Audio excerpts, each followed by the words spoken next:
Good evening and welcome to Maine Public's Your Vote 2020 Second District Congressional Debate. I'm Jennifer Rooks and we are live at the Augusta Civic Center. For the next hour, we will hear from the two candidates in the race on a range of front burner issues with help from Maine Public's senior political correspondent, Mal Leary, and chief political correspondent, Steve Mistler.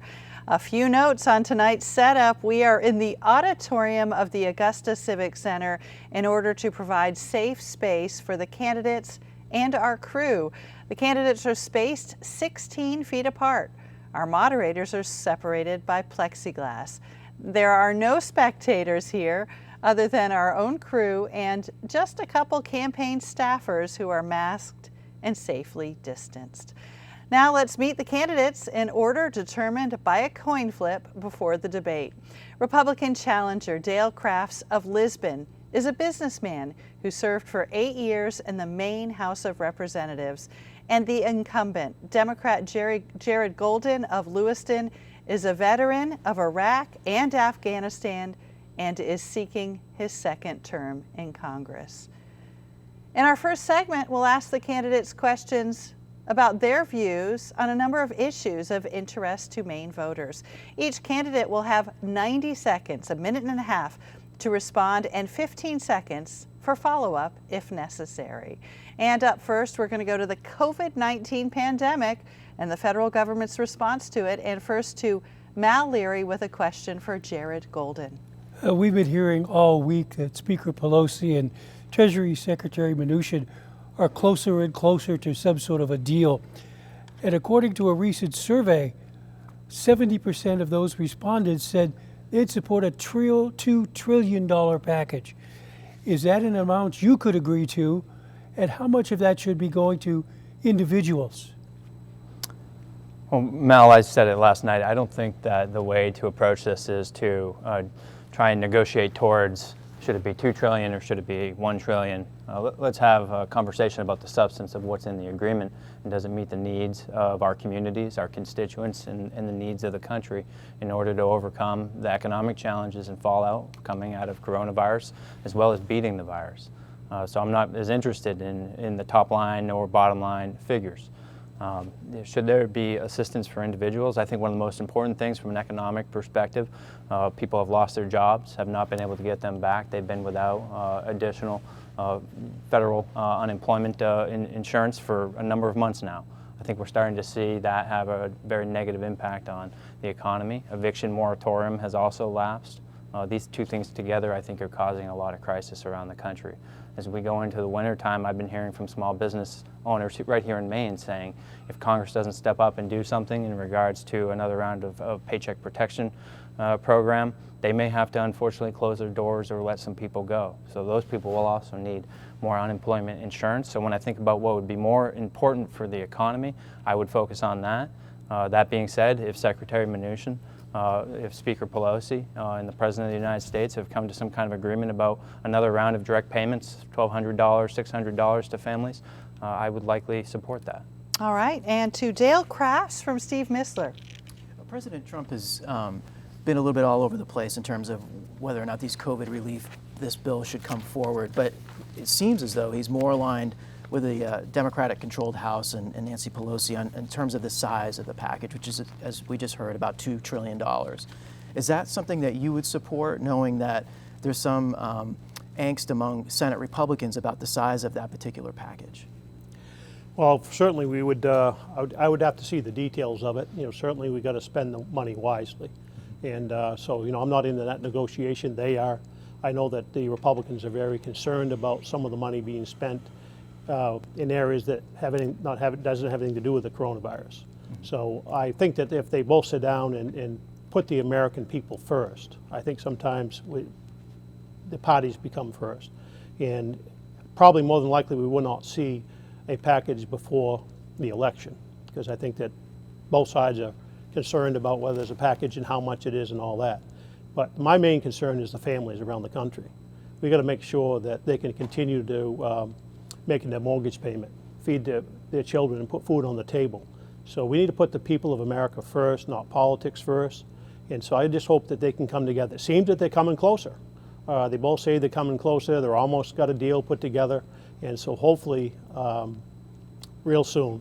And we got businesses all around the state and all around the country. There's so many of them have gone out of business that will never come back. And we need to stop that bleed of businesses folding up and going away. You know, people, even when I started many businesses over the years, I've taken equity loans away against my assets or my home.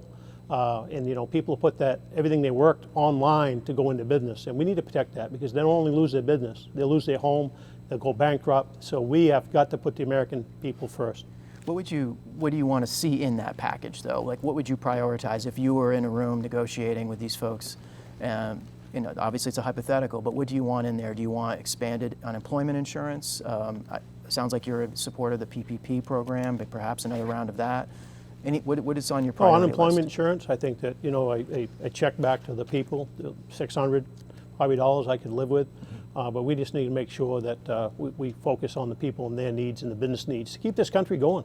Hey, we got bills to pay. You know, if we don't keep this economy going and get it up and running and help people get through this time, we're all going to be in trouble. One quick question for you, one last one. Sure, go ahead. I think you've said before that you don't want to bail out certain states Right. that you don't believe deserve help.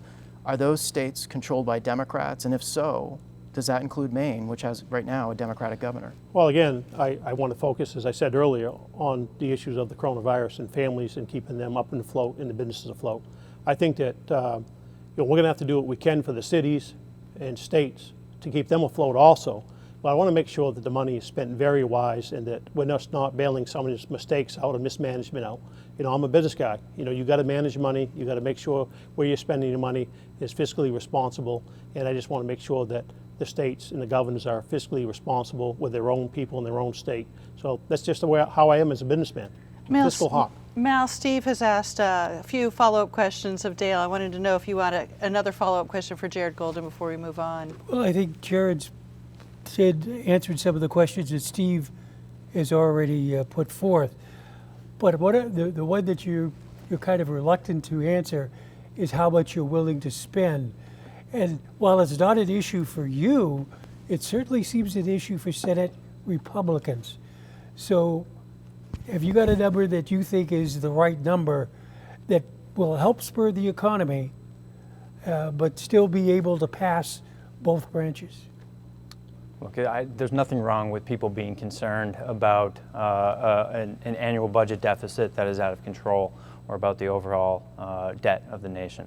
That being said, the Federal Reserve, the Secretary of the Treasury, many economists around this country who are in the policymaking business and working with the White House have said that the threat to the country that is greatest would be to do nothing, that we can think about the kind of structural concerns of the debt and budget deficits later. We're in the middle of this pandemic and we must overcome it.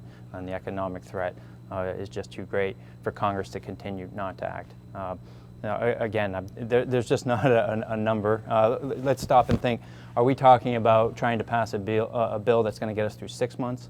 Or can we do something to get us through the winter? See if we can get a vaccine developed. When you stop and look, perhaps you go with a lower figure if you're just trying to get this country through to February or March. If there's some confidence we might get a vaccine or some other big break on the therapeutics antiviral side. Perhaps if there's a need to do more in February or March, then we can have that conversation in the next Congress. All right, we're just a couple more questions on the pandemic, and we're going to try to keep these a little bit brief. Mal, go ahead. I'm not sure we'll be able to keep up that brief. Mal, be brief. Well, let's talk about the medical side of this, the actual attempts to try to curtail this pandemic that is devastating. I mean, over 200,000 Americans have died from this pandemic, where we're approaching the numbers of a century ago during the great flu epidemic of 1918, 1919. Dale, you have praised President Trump's response to the COVID-19 pandemic, despite the deaths that we've seen, and criticism from both sides of the aisle on some of the things that he's done. What do you think the president has done well to protect the public health? Well, if you remember when this all took place, that he brought out the experts on a daily basis. And he depended upon them with their information, and that's what he shared with the American people. He's not an expert. He said that he's not a medical expert, that he can only rely on what he's being told by the experts. So every day we got briefed. So just like our governor and other governors around the state and the country, listen, it was a very difficult situation to be in. I wouldn't want to be in that situation trying to make them decisions. It's the life and death decisions. But we didn't know a whole lot about this virus in the beginning. And as you see, they're continually every day finding out more and more on how to treat it. I was glad to hear tonight before I came here, the FDA approved a new drug, and I wish I could remember the name of it, but I don't. And it reduces the time that people spend in the hospital. It's shortening up the sickness, which is going to open up many medical beds in this country. And so that's what we continue to do. America always finds a way to fix things. You know, we have some of the smartest people in the world that's developing these treatments, and we're going to soon we'll have a virus, and we're going to fix this mess, and we're going to get this country up and going. Steve, a question. But you have, go ahead. Let me follow Go up ahead. here, Jennifer. But at the same time, but you're talking about the president listening to his scientific advisors. In the last week, he has trashed Dr. Fauci, who's considered to be one of the top experts in the world, for his recommendations dealing with masks and distancing and all of those things. Doesn't that make you a bit uncomfortable? Well, I don't know what you mean by trash. What do you say by he trashed him? I didn't hear them comment. He so. said he was not competent. He called him a Democrat when he has not been a Democrat. He's not been a partisan person at all. He's been a professional for 40-some years now in the National Institutes of Health. Well, I certainly wouldn't call people's names or anything like that. That's not who Dale Crafts is.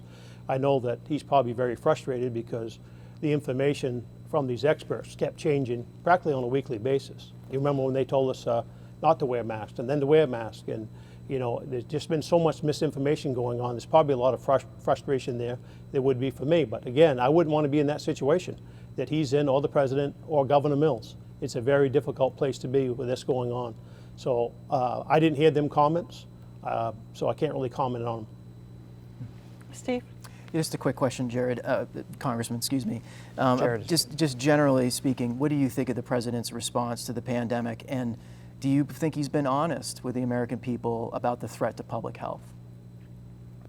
Well, I don't think I have to question whether or not he's been fully upfront. Steve, we have the Woodward tapes from those interviews. We know that he openly admits trying to downplay the threat of the virus when speaking to the American people. Now, I suspect that's because he thought that would be some way to try and prevent panic, which is maybe a worthy cause, but I don't think that is the best leadership decision. Being in the United States Marine Corps, we learned battlefield commanders, the best thing that they can do is to disseminate information down as quickly as possible to decision makers all over that battlefield. It's no different when you're at war with a virus, and I think it was a leadership mistake to take that route. I do think that the president and his team have done some things right. Look at their use of the Defense Production Act to try and speed up the manufacturing of things like ventilators, mass other important equipment, swabs right here in Maine's Second Congressional District. Let's give praise where praise is due. That being said, I think they've really dropped the ball on the lack of focus or willingness to commit themselves to ramping up testing broadly across this nation. That would have been one of the most important things we could have done. It would have taken federal leadership. In fact, we've seen states and even local hospitals competing with each other, outbidding one another, and getting into a price war, fights, where there's been price gouging taking place. So federal leadership could have fixed that, and I think we should be continuing to lean into this issue of increased testing capabilities. How important is that to get people back into the workplace? In places like our paper mills, the ability to test on a regular basis, it would be critically important, no different in our schools. All right, Mal, one more question on the pandemic. Dale Crafts, early in the pandemic, you were one of those critical of Governor Mills for taking so long to get Maine businesses back into operation. Now that we've had several months in which we continue to be stable compared to other states, do you think that she was wrong in her approach? I think in the beginning, it was tough for everybody making the decisions. I think the one-fit-all shutdown, I understand it in the beginning. I mean, I think everybody agreed that we had to shut things down because we didn't know what we were facing. But as time went on, when you had counties all over the Maine, northern counties, where there was like, I remember at the time, there's like 5 counties, there was no hospitalization. There were some counties, there was nobody with the coronavirus, but we shut everybody's business down and people had to go home. So as we put a little bit of pressure on, saying that, look, we got to find a balance between running businesses, you know, people making a living, the governor realized that, and she opened up and changed some things around, and I think that, you know, we had 3 counties that were where the breakout was heaviest, and so Maine's different than the rest of the country. So, you know, we're spread out, our population density is spread out, and so it isn't go around as much as it would in these condensed areas.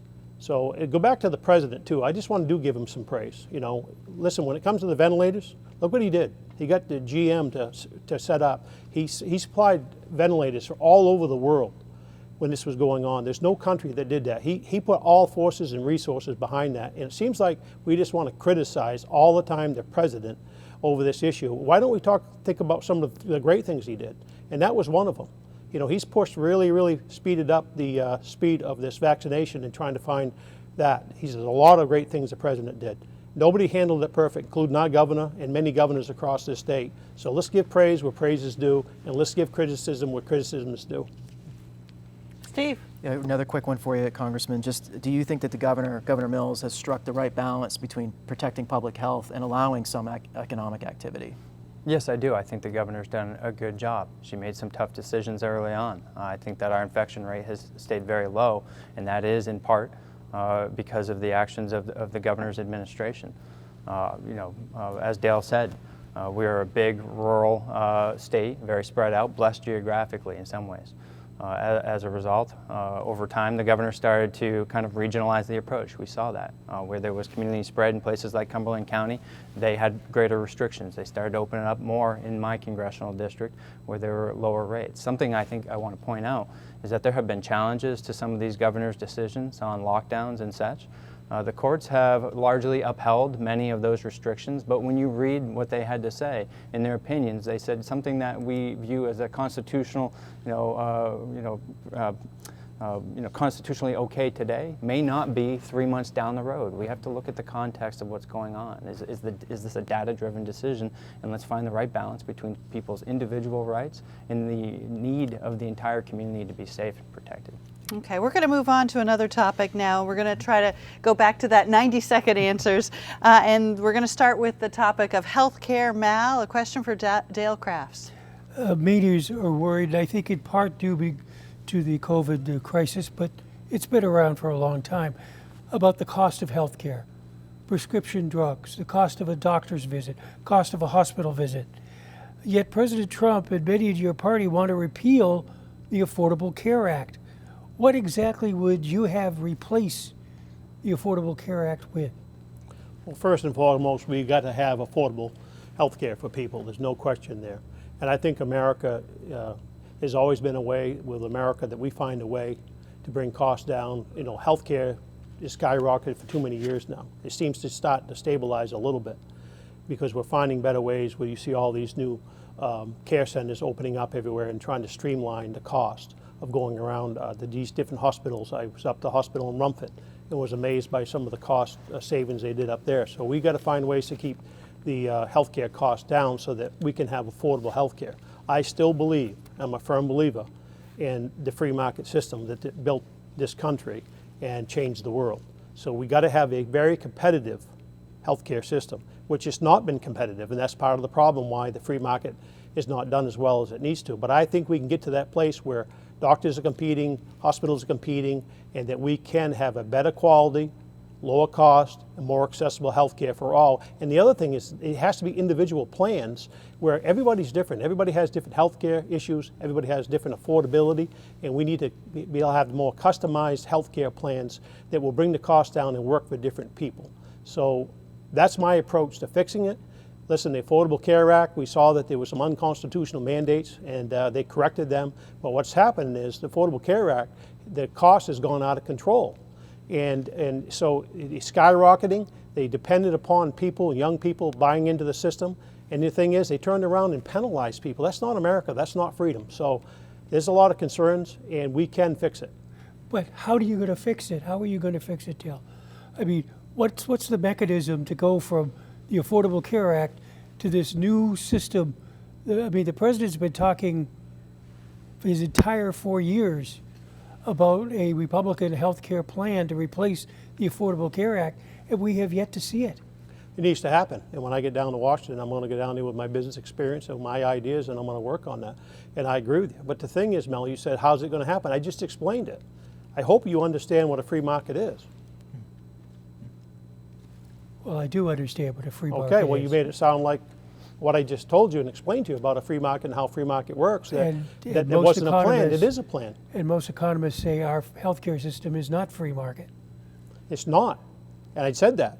I said there's problems the way that the healthcare system is, and it's not competitive enough, and we got to correct them areas so that the cost comes down and the quality goes up. If we go down the road like Jared wants to do for Medicare for all, we're going to destroy the healthcare system. People are going to wait 6 months, a year to get a procedure done, and the cost is going to go through the roof, and the taxpayers are going to pay more in the end through their taxes if we go to Medicare for all. The only hope we have is a competitive system that brings the price down and the quality up.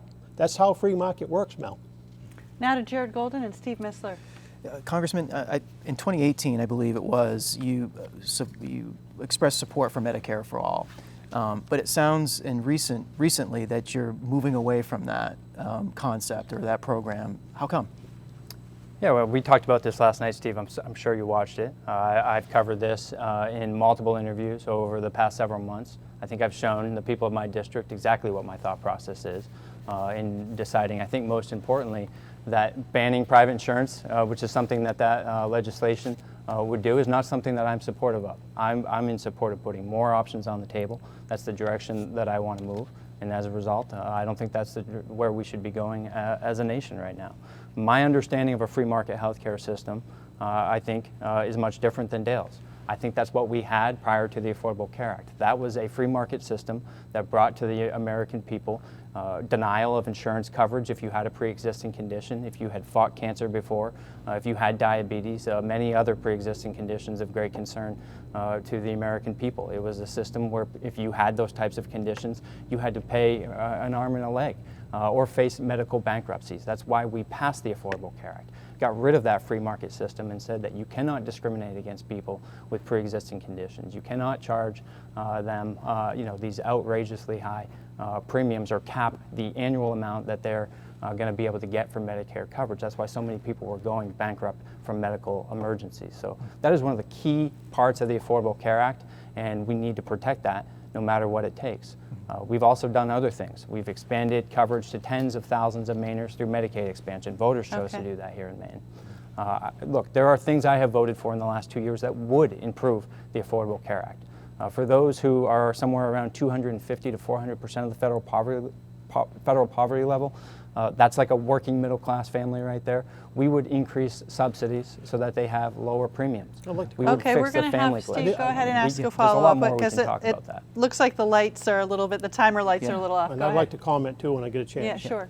I guess the follow-up is essentially if the Supreme Court were to dismantle or hobble the Affordable Care Act, what should be done? As you know, I mean, Maine is a Medicaid expansion state, and Medicaid expansion would be gone if the ACA is dismantled. What should be done to make sure that those people stay insured? To be very clear, if the ACA is repealed, not only would those tens of thousands of people lose their insurance, but collectively we would see about 83,000 Mainers lose their insurance. The entire marketplace would go into a free-for-all and not in a good way. I actually feel quite confident that we would not see the dismantling of the Affordable Care Act in the Supreme Court in its entirety, Steve. So I think that's a pretty tough conversation to have without seeing what comes out of the Supreme Court. My hope is that they're going to uphold it, particularly those provisions that I was talking about relevant to pre-existing condition protections, things like guaranteed issue, community rating. That's the cornerstones of what is protecting the people of Maine under the Affordable Care Act right now. All right, and Dale, you wanted to have a rebuttal. Well, about I just 15 get a little seconds. bit confused with the congressman because he can't have it both ways. He talks about the Obamacare and the fixes of that, but yet he co-sponsored, I should say, a bill in Congress in February of 2019 for Medicare for All. Not only that, he took money from Medicare for All PAC just recently. So sounds like to me he's supporting Medicare for All PAC, but yet he talks about the Obamacare. So I'm Briefly, confused. Jared. He This can't have it both ways. This is starting to be a bit of a broken record, and that's, look, my voting record is what it is. That's what the people of Maine care about. I have been voting continually to try and make important improvements to our healthcare system. Things like H.R. 3 would lower prescription drug costs, would cap out-of-pocket costs for our seniors at $2,000 per year. Would use. Okay, let's move on to Social Security. And Jared, Mal, let's take a new topic on. Yes. Congressman Mal. Congressman, the trustees have estimated that in 15 years or so, and that was before this pandemic, Social Security was going to become insolvent. What would you be advocating for if you're reelected to try to deal with that issue? Higher taxes, change the retirement age, a number of things have been discussed. Yeah, we've talked about this recently, Mal. I think that the best proposal out there would lift what's called the cap on contributions into Social Security on income earned over $400,000 annually. Those are people in the category of millionaires and billionaires. Currently, people stop paying into Social Security on their annual income if they make in excess of about $130,000 per year. So we would leave a bit of a donut hole there for income earned from about $130,000 to about $400,000. But for those people who are clearly in that millionaire, billionaire bracket, we would be asking them to pay more. That would extend solvency for Social Security out into the next century. That's really what we need to do. This is a long conversation that's been going on in Congress now for well over a decade. I'm sure you were following it back then when they were trying to find a grand bargain on this. And that's certainly, that revenue side, I think, is important. All right, Steve Mistler for Dale Crafts. Yeah, just real quick, Dale. I mean, it's the same question, essentially. How do we deal with the insolvency, the future insolvency of the program? Do you propose expanding taxing? I'm assuming probably not. Reduced benefits, delayed eligibility potentially? What's on your, what do you think? I wouldn't expand taxes. You've seen with Governor LePage when he was governor, when he cut taxes, the economy boomed. When President Trump got elected, he cut taxes, the economy boomed. So that's not the answer. Let me tell you the answer is grow the economy. The answer to growing and getting revenue to pay for something is to grow our economy. And that's what I'll do as a businessman. We're going to re-elect Donald Trump, and he's going to grow the economy bigger than better than ever. And we're going to have enough revenue to make it solvent. That's what you do. That's what business people do. They come up with a plan to figure out how to make enough money to fund stuff. So that's what we're going to do when we go down to Washington. We're going to fund it. We're going to take the business experience. And the thing is, we're going to grow this economy. We're going to bring back jobs from China. We're going to have fair trade. We have not had fair trade in this country for years. We've been ripped off, like President Trump has said, been ripped off way too long. You know what? They want a world market and a world system. Let's have a world system, but let's make it fair for everybody, make it fair for America, so that we can grow the economy, pay our bills, and be the strongest country in ever, and help more people than any other nation. That's how I fix it. Grow the economy. What about, the Republican Congress, when it had full control, passed a massive tax cut. That has not helped the solvency of Social Security, though, has it? It would have until the pandemic hit. We were growing this economy. We were growing revenue. We were fixing things. Hey, look at the unemployment. Look at the revenue that was coming into the government. We were on track to fix this problem. And we got to get this behind us and get back on track, grow the economy, fix things, and we'll pay our bills and we'll make it solvent. That's the answer. Not Jared's approach where you're going to tax the rich more. The Democrats, all they want to do is tax the rich more. No, let's grow the economy and create enough revenue to pay the bills. We are going to take a short break here. And when we come back, more questions for the two candidates in this Your Vote 2020 1st District Congressional Debate, live from the Augusta Civic Center. I'm Jennifer Rooks. We'll be right back.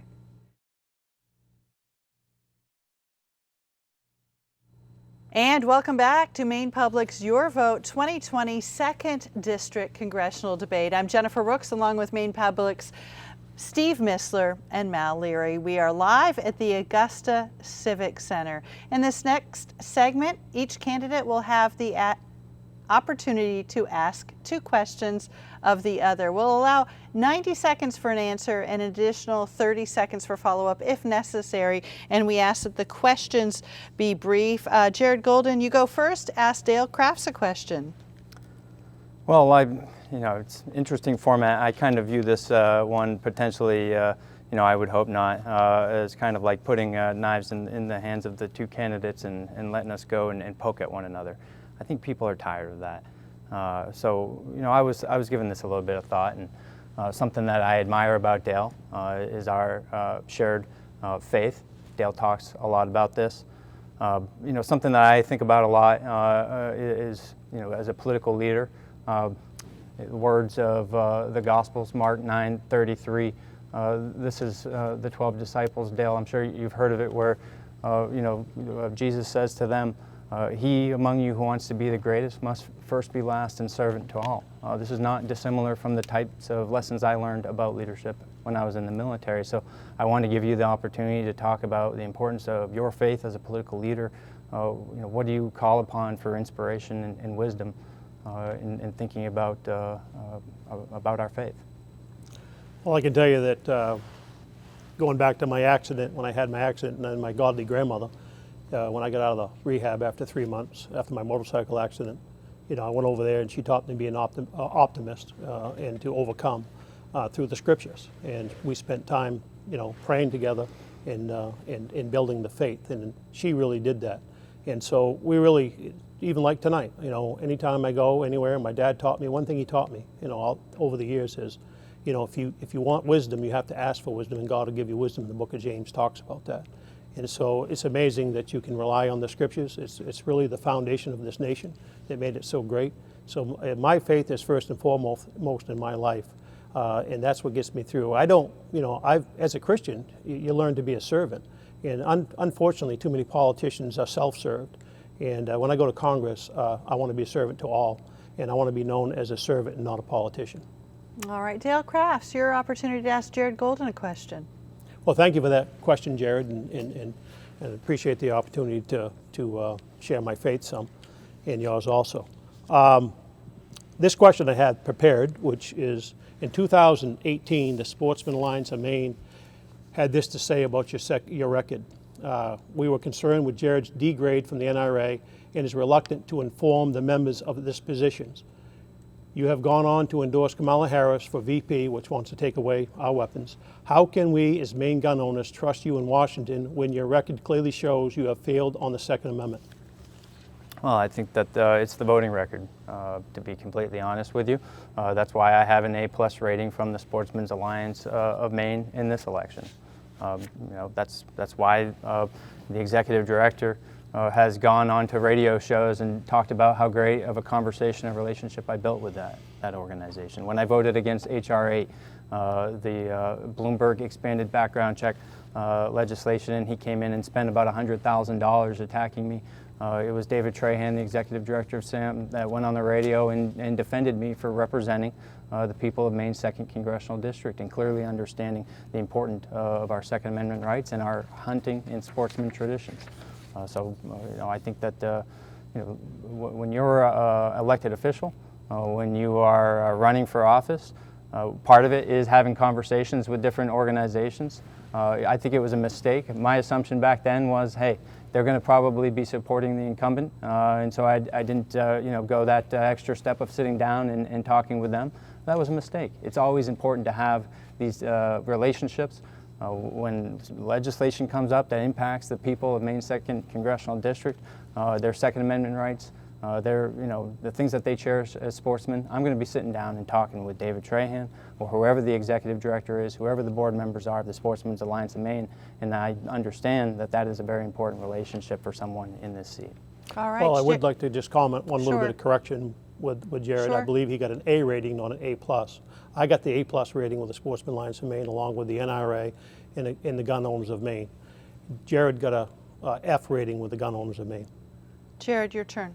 I'm not going to split hairs over an A+ or an A. I guess we could probably ask Sam.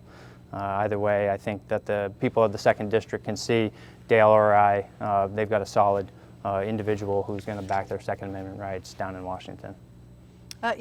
turn to ask Dale Crafts a question. I'm sorry, I thought that was a rebuttal opportunity.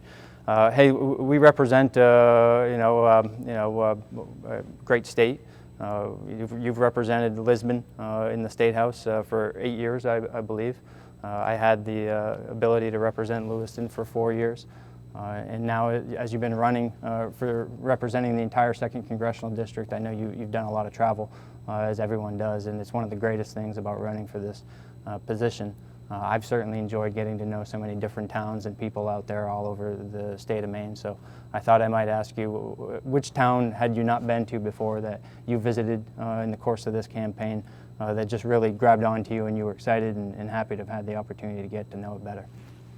Well, going down east was very enjoyable, going to Calais, going to Eastport, and just seeing the fishing villages along the way. And it just amazed me, and John Monahan, who rode with me all over the state, you can go to so many different parts of the state and see the beauty.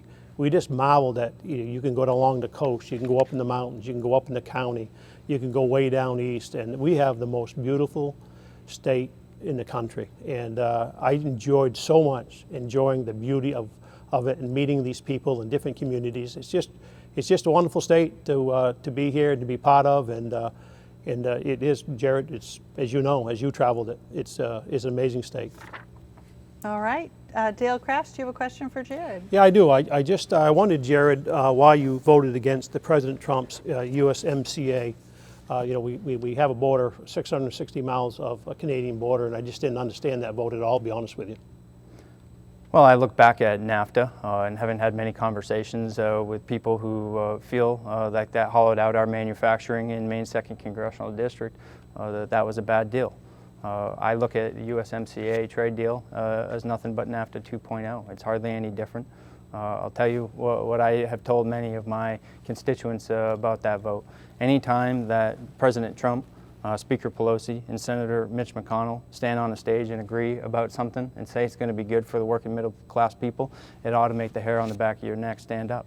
Check your wallets, folks. 10 years down the road, I think we will look back at this trade deal and see it for what it is, which is hardly a rewrite of NAFTA. It's not going to stop the structural problems with that trade deal that led to the outsourcing of American manufacturing jobs to Mexico. All right, we're going to move on with more front burner issues now, and in the next section, I think I've got it right here. We're going to go to Mal Leary with a question for Dale Crafts. Mainers have seen firsthand the result of Citizens United. That court decision with allowing record campaign expenditures, it made the amount of money being spent in the U.S. Senate race has been called obscene because of its way over $100 million. What would you do if you're elected to require disclosure of where all that money is coming from? Well, it does really concern me. I'm very disturbed by the money I see raised. It's very, when you run for office, I mean, unfortunately, you want to be out talking to the voters, and you end up spending so much time on the phone raising money because of all the money that comes in from all over the country. So I'll tell you, Mel, we got to fix it. This is out of control, and I want to sit down. Both sides need to come together and recognize that we got a problem. It is a problem, and maybe exposing where the dark money's coming from may help. But I'm not an expert in the area. All I know is we got a problem. And I think that the American people are sick and tired of the ads, the hundreds of millions of dollars. Can you imagine the Senate race that's going on could be as upwards of $140 million in the state of Maine with 1.4 million people. It doesn't make any sense. It seems that money could be used somewhere else to help the needy and help people. And we're just spending money foolishly in these campaigns. And so it's very disturbing for me. I want to fix it. I don't know all the answers. I know this has been debated for a long time, but it's time to sit down and do something about it and stop talking about it, and I'm willing to do that. All right, Steve Mistler, question for Jared Golden. Congressman, over the summer you proposed a slate of initiatives designed to deal with this problem, the spending in elections and dark money as well. The question I have is more of a political one, which is both parties are utilizing these tactics, dark money groups, et cetera. And often when that happens, there's less incentive to change the rules of the game. How do you get past that when confronted with the fact that both parties are utilizing these, they're comfortable with these rules of engagement, if you will? How do you get past that sort of a political hurdle? Yeah, well, that's part of the problem down in Washington, or just in our politics these days, is people say, well, this is just the way it is. These are the rules of the game. We can't disarm, one side, or else we'll lose the election. And that's just cynicism. The only way to change this is to grab a hold of it and say that we're going to fight for change. The American people have to elect individuals who make commitments for reform and change. This incoming freshman class, over 80 new members of Congress, obviously the larger part of that Democrats coming out of the 2018 election. We grew the size of individuals who won't take corporate PAC dollars from about a handful to in excess of about 50. Now the majority of Democrats running for Congress in 2020 have taken the same. We feel like we're building momentum. It is a snowball effect, and we're going to continue to make this a top priority in Washington. You talked about my bill to deal with 501c4s and try and limit their spending at 10% annually. We've seen 501c4s get set up where they do almost nothing but spend political advertisement money. That's not why they get that tax-exempt status. They shouldn't be allowed to get away with it. And if we limit that at 10%, not only would it close that loophole, but it would, if they want to continue to spend like that, they'd have to register as a super PAC, where they would have to do filings with the FEC, which would get to Mal's question about transparency. All right, we're going to move on to the judicial nomination and confirmation process. Staying with Jared Golden, Mal Leary has the next question. Well, the whole judicial selection process has kind of gotten the spotlight this year over the Supreme Court vacancy, but there's also been broader discussion of reforming the judiciary, with many people saying the time has come to have either a term limit for a judge, if you will, or mandatory retirement age. Do you think there needs to be any sort of reforms of the federal judiciary? I'm concerned about that, Mal, to be completely honest. I look back at when Senator Harry Reid eliminated the filibuster for judicial nominations in the lower courts, as well as filling other executive branch positions due to filibustering and what was then a Senate Republican minority. Now we have come around full circle where we've seen Senator Mitch McConnell, in a kind of tit-for-tat situation, eliminate the same now for Supreme Court nominations, which is why we find ourselves in the situation that we're in today. I don't want to see the Supreme Court get politicized in this way. Is it going to be every election that someone's going to add or decrease the size of the court? And this is going to become a perennial political battle? I hope not. That's not good for our system of checks and balances in the three branches of government. All right, and Steve, do you have a question for Dale Crafts on this? Yeah, it's pretty much a similar question. Do you believe that the judicial nomination process has become overly politicized? And if you do, what should be done about it? Well, it's become overly politicized, but so hasn't everything else. It's out of control. But it's amazing when you look at our country. We have the longest lasting constitution in the history of mankind. It's worked very well. Our founders were brilliant. We have a rule of law. I know I'm a big firm believer in the rule of law. Our Constitution is the foundation of this nation. I get a kick out of Speaker Pelosi quoting the Constitution, but saying we should wait until after the election. Well, wait a minute. What's the Constitution say? The Constitution says that the President of the United States, whoever it may be, Democrat or Republican, can nominate someone on the Supreme Court. That was the case in 2016 too, correct? And Republicans blocked that nomination. Two wrongs don't make a right. Listen, let's go. So, Steve, what are you saying? So forget the Constitution because somebody else pulled a stunt? No. Let's go back to the Constitution. You have to have rule of law. You have to have a foundation. And if you don't like the Constitution, we have a process because our founder was so brilliant that you can change and amend the Constitution. It's been amended before. So I don't want to hear that argument. I'm sorry. We have a Constitution. The President is exercising his right. End of story. So were the Republicans wrong to do what they did in 2016 and block the President Obama's nomination? They could have been wrong. No question. That's what I'm saying. Two wrongs don't make a right. So if they were wrong, why do we want to be wrong now and ignore the Constitution? It's because the liberal left, the progressives, cannot stand the thought that we're going to have a Supreme Court that's a conservative. But you know what? If you look at this nation, we always had conservatives, and it keeps getting more liberal because the left wants to take this country down to socialism. And they cannot even bear the thought that this qualified Justice Barrett is going to be on the court. I want to try to squeeze in one more question before we have our closing statements, but Jared, I want to give you 15 seconds to rebut. 15 seconds is a lot to rebut there, or but I ish, got to say, the or Democratic ish. Party is not pushing for socialism.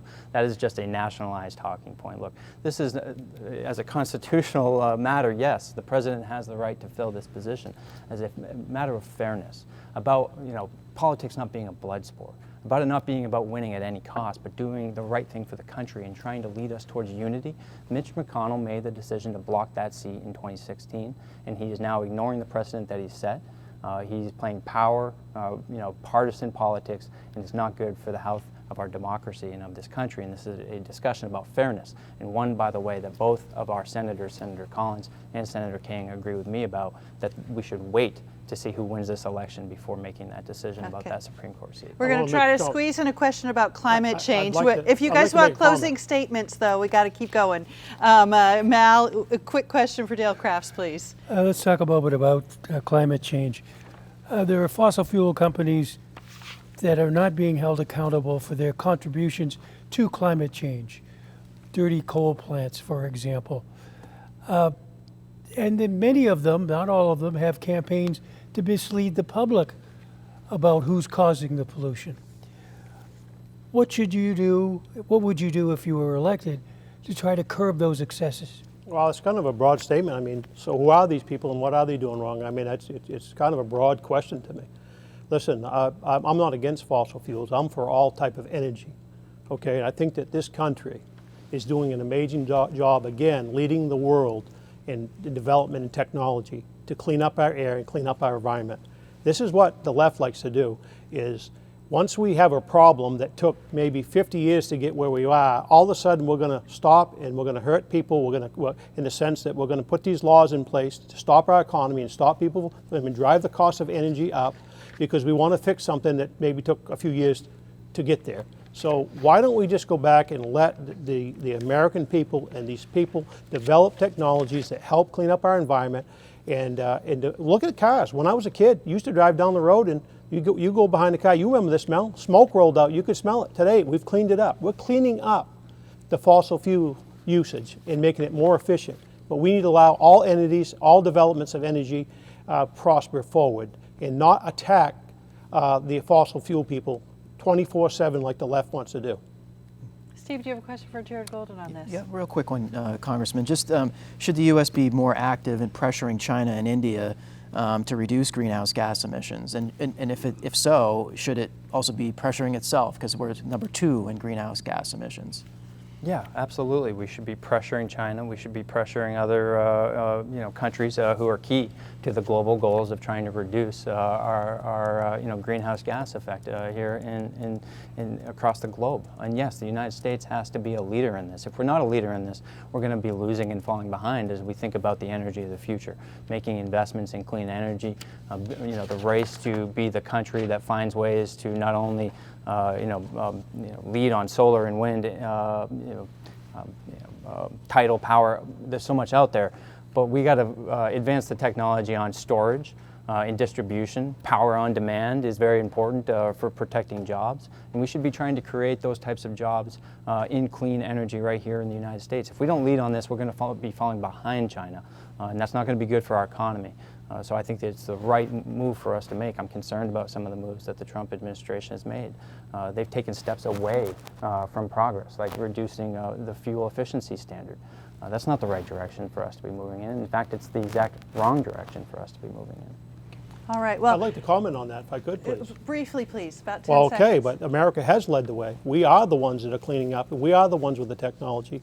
It's India and China and all of them that are polluting like no other people. We emit more than India. But we're leading the way in technology to clean it up. So we have about a minute to do some lightning round questions. These will be quick yes or no questions. I'll start with you.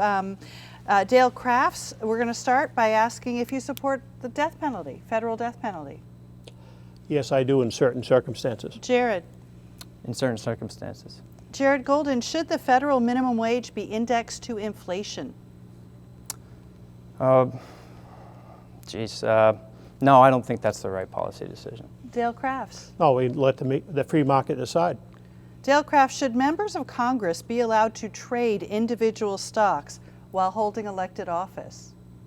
With extreme restrictions, not like we've seen in the past. Jared. No.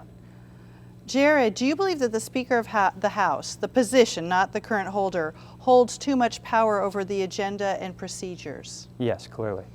Dale Crafts. I agree. Dale Crafts, do you support statehood for Puerto Rico and Washington, D.C.? No, I don't. Jared Golden. Yes. Jared Golden, do you believe the United States should pay monetary reparations to descendants of African slaves? That's a pretty complex one. I'm not going to reduce that to a yes or no answer. Okay, Dale Crafts. Same here. All right, well, we do have time for closing statements, believe it or not.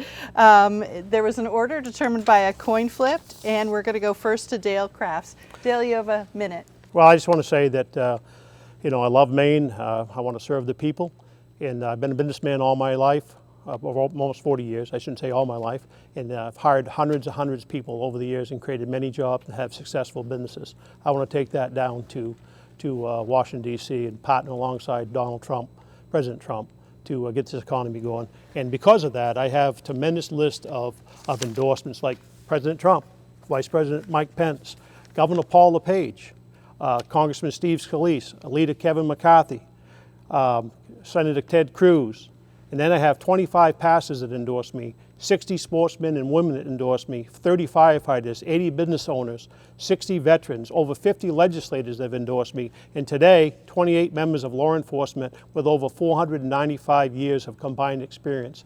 They see that I am the guy to send down to Washington, and that's why I have that many type of endorsements. And I hope that you'll vote for me on November 3rd and send me to Washington to fix what's going on. All right, thank you, Dale Crafts. Jared Golden. I just want to thank everyone for this opportunity. Incredible honor to represent you down in the House of Representatives. This has been a very humbling experience. I have learned a lot. I have really taken the lessons I've learned about service to heart and brought it down to how I do this job in Washington. I hope you can see that. I think we've had a good 2-year conversation. I've enjoyed getting to know you, and I hope that you appreciate the way that I and my team have approached this job, engaging with you, keeping the focus on the matters that matter, the issues that matter most to you, affordable health care, looking at our economy. In the last 7 months, doing everything I can to assist you, the small business owner, the individuals and families, hospitals and healthcare service providers as we deal with this great challenge, which is coronavirus. Again, I want to thank you for this amazing opportunity. I'd be honored to have your continued support and to have another 2 years to represent you down in Washington. All right, thank you to both of the candidates. That is our last word, and we are out of time. Thank you all for joining us tonight here at the Augusta Civic Center. You can see this debate in its entirety on demand at our website, mainepublic.org. Special thanks to the Augusta Civic Center for hosting us tonight for the 2nd Congressional District debate. I'm Jennifer Rooks. From Steve Mistler and Mal Leary, thank you and good night.